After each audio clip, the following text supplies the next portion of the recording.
Hey everyone, Kristin here to welcome you to our 2024 edition of History for the Holidays. This tradition is one of my favorites because I love that there are so many different holidays around the end of the calendar year and that they all have such fascinating histories. As always, I turn to newspapers for my selection so that we can see what people in the past were seeing when they opened the pages of their favorite paper. I ended up this time selecting the December 24th, 1887 edition of the Atchison Globe out of Kansas, USA. It contains a whole spread of Christmassy content, some better than others. One feature was a story about a little girl who wanted ice skates until her uncle, who happened to lose his leg in an ice skating incident, told her she should never want skates because the trauma would upset her mother too much. Another, which I've given the mini-sode treatment for our patrons, was about educating the people of Kansas about how folks in New York do their Christmas shopping. For you, dear listeners, I picked something else entirely. Written by one Bill Arp, this feature was called Christmas Legends with two subtitles, the one which concerns us being A Curious Tradition Concerning the Mistletoe. So let's take a look at what the Atchison Globe was teaching the people of Kansas about Christmas legends in the late 1880s. Bill Arp tells us that the strangest story of Christmas traditions is that of mistletoe, because it's not a bush, and it's not a tree, and it, quote, feeds and grows upon other trees, implying it's not the coolest plant in the world, though he appears to love and revere evergreens. He traces the story of mistletoe to Scandinavia, and calls the Norse gods imaginary, which I guess tells us Arp didn't have ambitions to see Valhalla one day. And I want to be very clear that while I know this story doesn't get everything right about Norse lore, I am going to tell it how Arp did, because that's what people were reading and that's the experience I'm trying to recreate. I definitely suggest looking into real Norse lore, though, by actual scholars, because it's fascinating. Anyway, Arp tells us that the Scandinavians had a god who was all-powerful and was good to good people and terrible to bad people. His name was Woden. You may be more familiar with him being called Odin. Woden had a wife named Frigga, more standardly called Frigg, and children named Thor and Balder. Balder is the important one here. He was very beautiful and very eloquent and was his mother's favorite child. One day, Balder told his mother that he'd had a bad dream that he was going to die. His mother was understandably immediately on edge and determined to do something about it. She called everything that exists together. Quote, all the gods and goddesses, and all the animals, and the seas and the rivers, and the mountains and hills, and rocks and trees, and bushes, and all plants that grew upon the ground, and made them swear a solemn oath that they would not hurt Balder nor in any way cause his death. Except, much like how Sleeping Beauty's parents neglected to invite Maleficent to their party, Frigg neglected mistletoe. Obviously, this is a mistake. Now, Arp tells us it also turns out that the goddess of malice, a, quote, powerful old hag whose name was Lackey, lived inside the earth. His description of her is the reason why I chose this story. He says, quote, she hated everything and everybody. She had hate for breakfast, and hate for dinner, and hate for supper. I can't explain why that made me laugh, but it did. Such fearsome hate. Things escalate quickly when Lackey learns that Frigg forgot to include mistletoe in her warnings. She, quote, licked out her long, fiery tongue with satisfaction, and then recruited someone who is insensitively called, quote, a blind idiot who was tremendously strong. And she has him throw a fat old mistletoe at Balder. The mistletoe of doom hits Balder in the chest, killing him on the spot, and sending his soul down to Hela, who, we are told, is a goddess in charge of the souls of the dead. Everyone wanted to make a point and get Balder back. Frigg told Thor to get it done. He clapped mountains together to scare Hela into giving Balder's soul back, but she wasn't moved to just hand that soul back. She did, however, make a bargain. She said that, quote, if he could make everything weep and shed tears of sorrow for Balder, she would give back his soul. Well, this meant Woden used his all-powerfulness to call upon everything in creation to weep. Even the mistletoe wept, as it turned out. It was an innocent, weaponized piece in all of this, after all. The mistletoe, quote, shed floods of tears that were so full of pity they turned into white pearly berries. It is, says Arp, the reason why it is associated with love and pity, and why when people make a promise under the mistletoe, it is a sacred one. Again, as I said, this isn't going to be the version of the story you find in the texts of those who deeply study Norse mythology. Balder will indeed get killed by mistletoe, but the hows and other details might be different. For example, the Swedish History Museum in Stockholm has pages dedicated to different figures in Norse mythology. This includes pointing out that the woman known as Lackey in this story is actually someone you might recognize with the name Loki.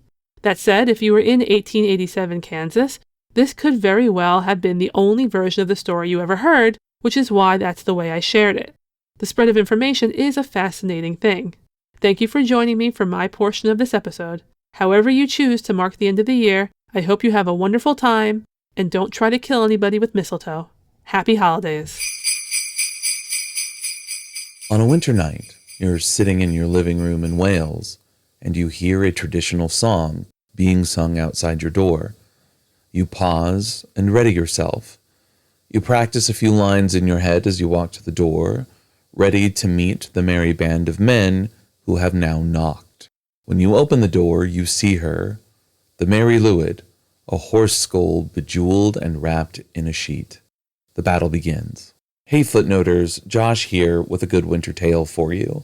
Before I tell you all about the Mary Lwyd, I want to give my friends Jess and Carlos Phoenix a shout out for telling me about this Welsh tradition back in August. We were driving through Ventura County, California, and they were like, "Have you heard about this?" And when I hadn't, they told me all about it. My immediate reaction, this must be a part of the Footnoting History holiday episode. The Mary Lwyd tradition has some murky origins. In fact, we don't have much in the way of a record for it until 1800, when J. Evans published an account of it in his A Tour Through Part of Northern Wales in the year 1798. Despite Evans encountering it in North Wales, the Mary Lwyd has a stronger tradition in South Wales. Consensus seems to fall on Mary Lwyd translating to roughly Grey Mare, though there were some early debates over whether or not the Mari referred to the Virgin Mary. Scholars debated this for some time, some arguing that the Mary Lwyd was a pre-Christian tradition. More recent folklorists date the tradition to the 16th and 17th centuries, however.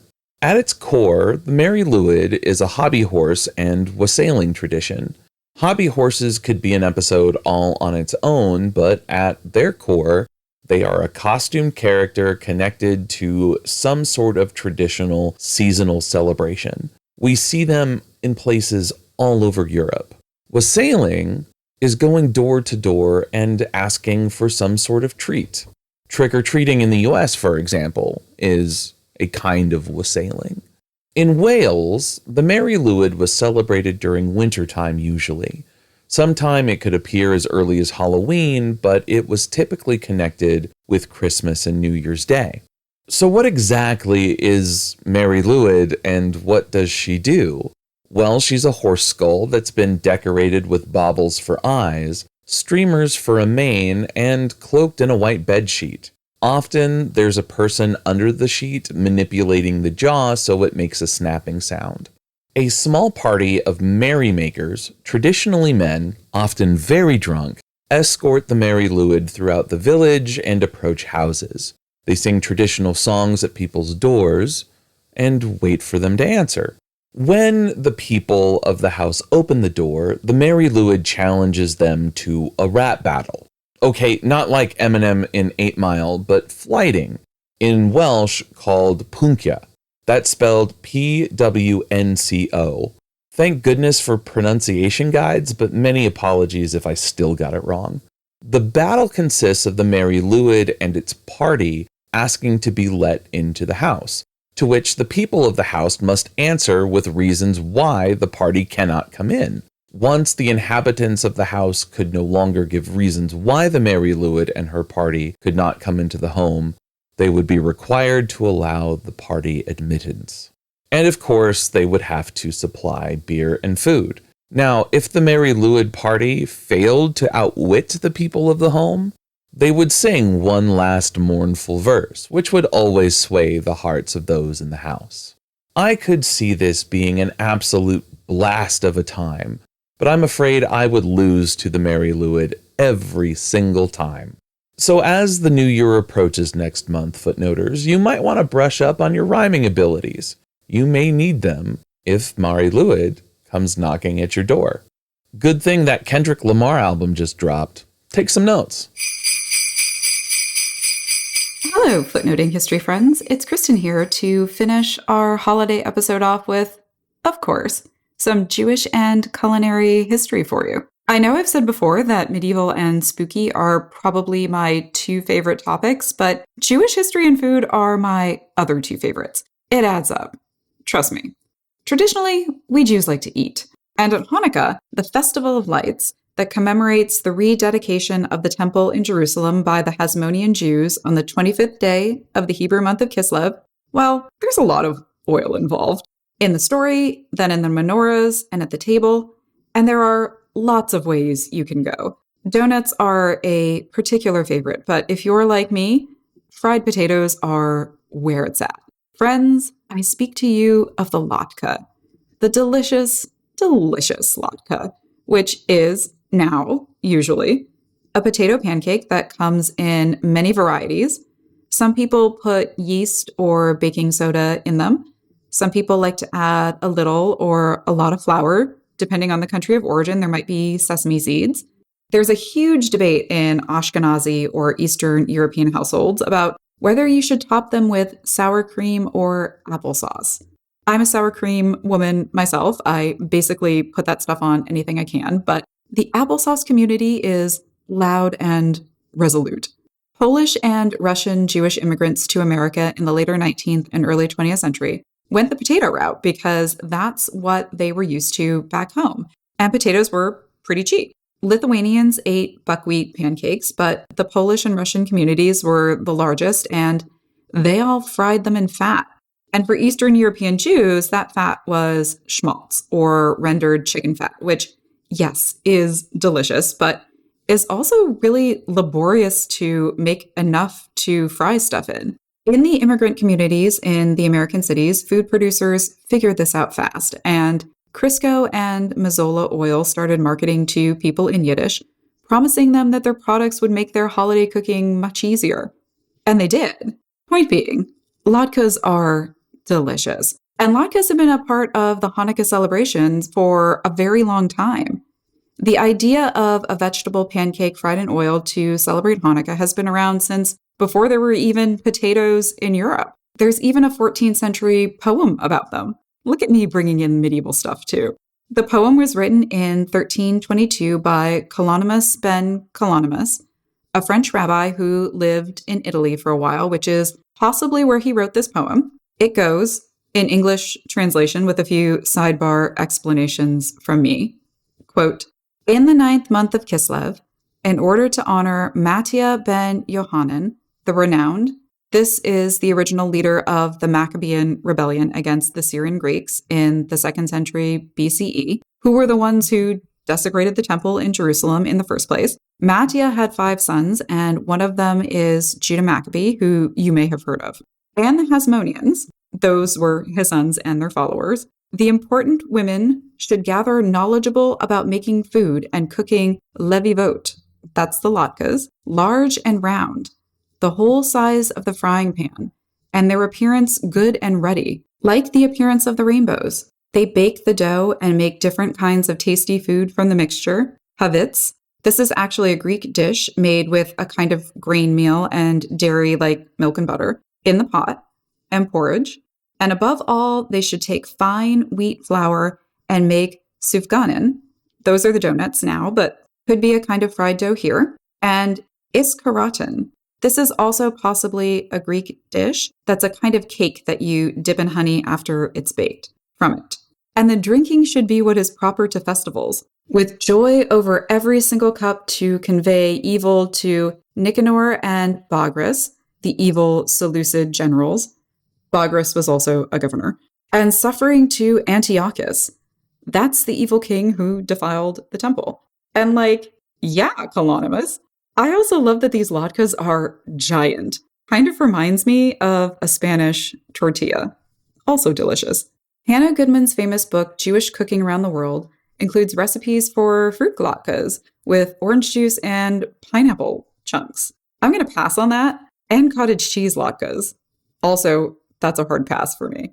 But the potato latkes are as follows, and I can confirm are delicious. Quote, 4 large potatoes grated, 3 tablespoons of matzo meal, 3 eggs beaten, 1 teaspoon of salt, 1/4 teaspoon of pepper, and 1 teaspoon of onion powder, end quote. And then the obligatory oil for frying. There is some good advice in the directions to have all your stuff ready to go before you grate the potatoes, because they will turn brown on you if you let them just sit, squeezing all the water out of said potatoes because you're frying, and frying wet stuff is dangerous, and also it will not crisp up enough if it's wet. It'll just steam and probably burn you while it's in the oil. He also recommends using 2 pans to bust out a lot of those bad boys at once. That's my paraphrase, but it's a good idea if you can manage it. I personally can't handle it. When they're done, you drain them on paper towels or regular towels. Also good advice. And she doesn't say this, but I'm going to say it here. Salt them while they're still warm. You're welcome. Goodman recommends applesauce for serving. I'm going to die on the sour cream hill, but you do you. I wish you a happy, bright, and delicious Hanukkah. And from all of us at Footnoting History, happy holidays no matter what you celebrate.